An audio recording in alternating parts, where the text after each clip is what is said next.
Mi presentación se llama Construyendo comunidades urbanas y en este caso voy a hablar del rol de la participación ciudadana en la imagen de marca de los distritos creativos y culturales. Considero que un distrito creativo y cultural es, por ejemplo, un espacio en el que un conjunto de actores que pueden ser, pues, por ejemplo, empresas, pero también pueden ser instituciones, es decir, que pueden ser actores económicos y no económicos, desarrollan un proyecto común compartido junto con la ciudadanía. Pueden ser más artísticos o también pueden ser culturales. Un ejemplo en Madrid sería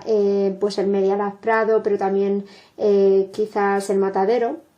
Entonces, bueno, para tener un poco eso de contexto. ¿Por qué la participación ciudadana es importante en cómo construimos la imagen de marca o la imagen a nivel comunicacional que se tiene de estos distritos? Bueno, pues es fundamental porque, y vamos a verlo a lo largo de este estudio, en el que se exploran cómo las diferentes estrategias de participación influyen en la creación de una identidad sólida para estos espacios y se fomenta una apropiación comunitaria contribuyendo a la regeneración urbana. Además, lo que he hecho a nivel metodológico es un enfoque mixto en el que se incluye tanto una revisión bibliográfica como un análisis de casos especialmente realizado en el Reino Unido y se examina el impacto de diferentes niveles de participación ciudadana en la gestión de imagen de marca distrito, principalmente también en 3 espacios del Reino Unido, el Digbeth, el Usborne y el Cultural Quarter de Leicester.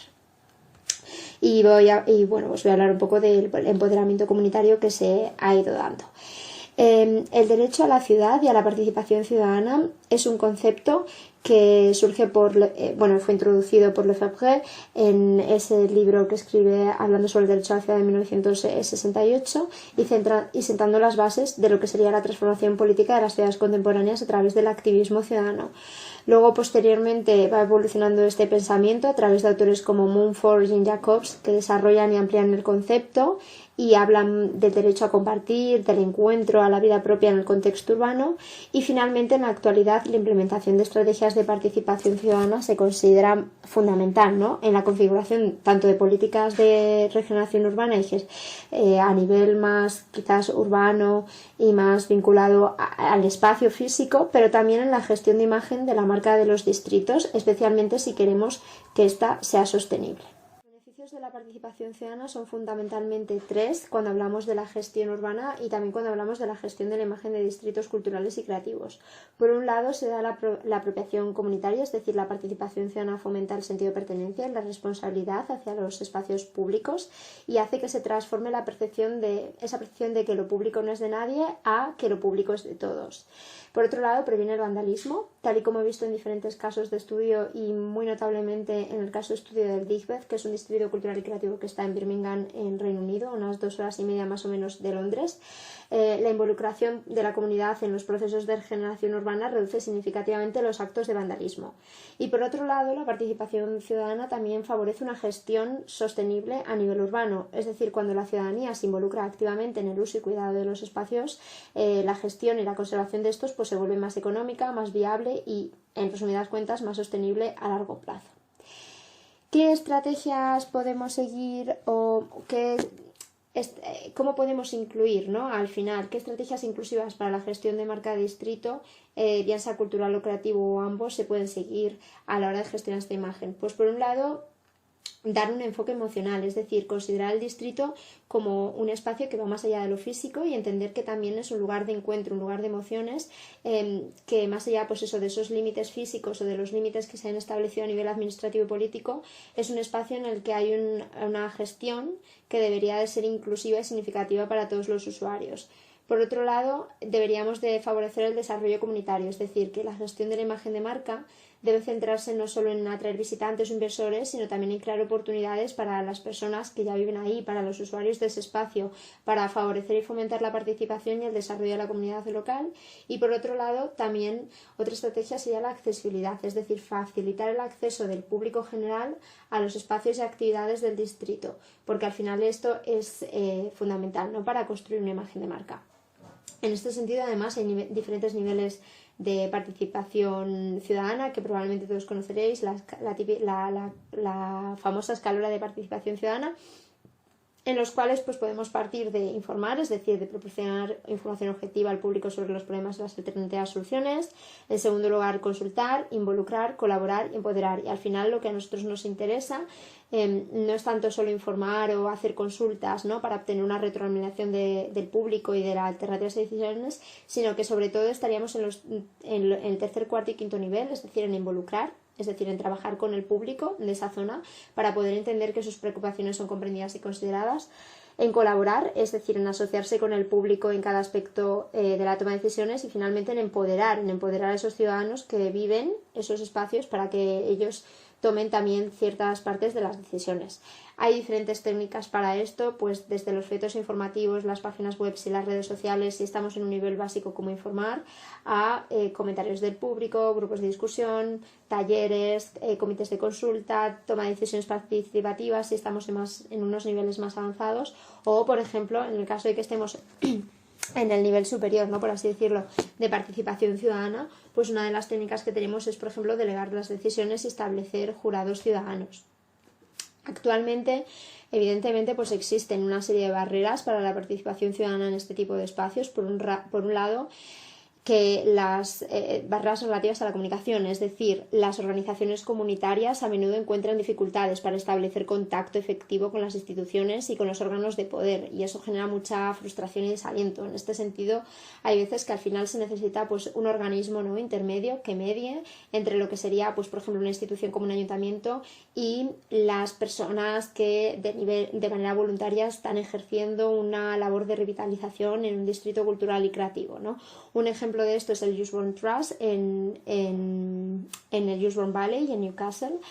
en Reino Unido, que hace como de intermediario, ¿no?, entre esas dos partes, la ciudadanía y lo que sería la institución. Además, y esto también se aplica, ¿no?, el Usborne también trabaja, por ejemplo, en esto, en liberar de la complejidad burocrática de los procesos a los ciudadanos. Es decir,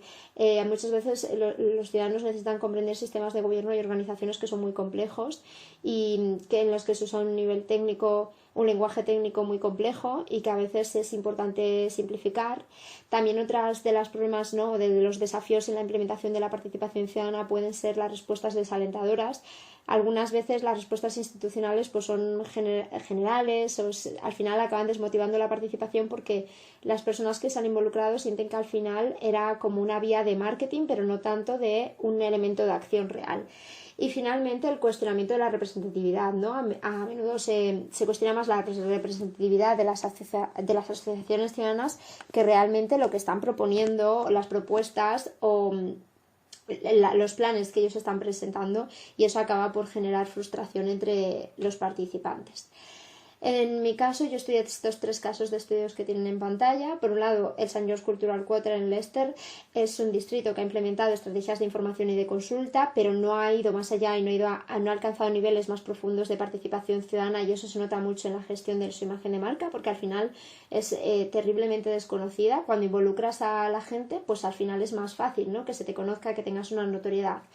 Es lo que llamaríamos, o lo que estaría vinculado a los efectos positivos de la co-creación de una marca. El Digbeth en Birmingham, que ha experimentado desafíos con el vandalismo en áreas rehabilitadas y sin involucrar necesariamente a los usuarios, y eso contrasta mucho, ¿no?, porque al final hay espacios donde sí que se han involucrado y otros en los que no, y aquellos en los que se han involucrado a los ciudadanos han sufrido mucho menos el vandalismo y además han sido mucho más sostenibles a nivel urbanístico. Y por otro lado, y finalmente, otro de los casos de estudio que ha analizado es el Usborne Valley en Newcastle, y en este caso pues destaca por un enfoque de involucración, de colaboración y de empoderamiento ciudadano, liderado, como os contaba antes, por el Usborne Trust, que es un organismo intermediario, por así decirlo, entre el grupo de ciudadanos y el ayuntamiento, y que demuestra niveles avanzados de participación en la gestión de su imagen de marca. En este sentido, y ya casi finalizando, los principios para una asociación comunitaria efectiva serían, por un lado, la inclusividad y representatividad, es decir, que la asociación debe incluir a todas las partes interesadas del distrito para que esa participación sea diversa y equitativa. Además, debe de haber un compromiso a largo plazo, es esencial mantener ese compromiso y no simplemente que sea una consulta puntual, una acción puntual. Debe haber una visión compartida, es decir, que los miembros deben alinear sus intereses individuales con los objetivos colectivos, proyectando una visión común para el futuro del distrito. Y además debe de haber una responsabilidad compartida. Las decisiones y las responsabilidades deben ser compartidas entre pues, los integrantes de la asociación o de ese núcleo ciudadano, para también que haya un sentido de propiedad colectiva y de pertenencia, etc. Al final, estos principios, junto con una comunicación efectiva y una gestión transparente de recursos, pues acaban siendo fundamentales para que la participación, para que nos encontremos en un contexto de ciudadanía empoderada, y esto facilita pues tanto la innovación social como la satisfacción de las necesidades reales de las personas y de los ciudadanos y ciudadanas que hacen uso del distrito. Además, pues promueve la integración, el desarrollo cultural y la preservación del patrimonio, y esto acaba siendo clave para aquellos distritos culturales y creativos que quieren ser sostenibles en el tiempo y en los de que de verdad se ha dado una regeneración urbana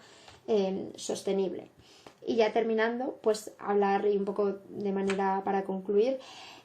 hablar de que esta participación ciudadana en estos espacios físicos ciudadanos deberían de ser, por un lado, integral, es decir, que requiere la participación activa de todos los usuarios del espacio, y con esto me refiero a que tenemos que involucrar a residentes, pero también a visitantes, a inversores, a agentes educadores, etc.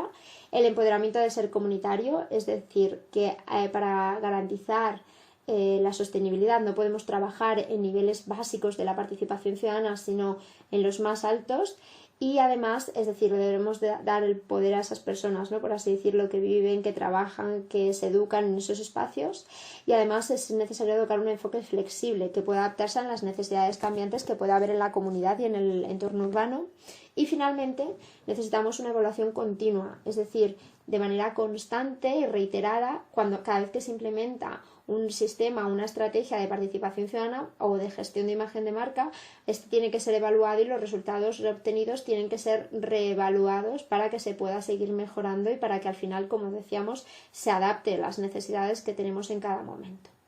Bien, pues nada, muchas gracias. Esta es mi presentación. Espero que les haya sido útil.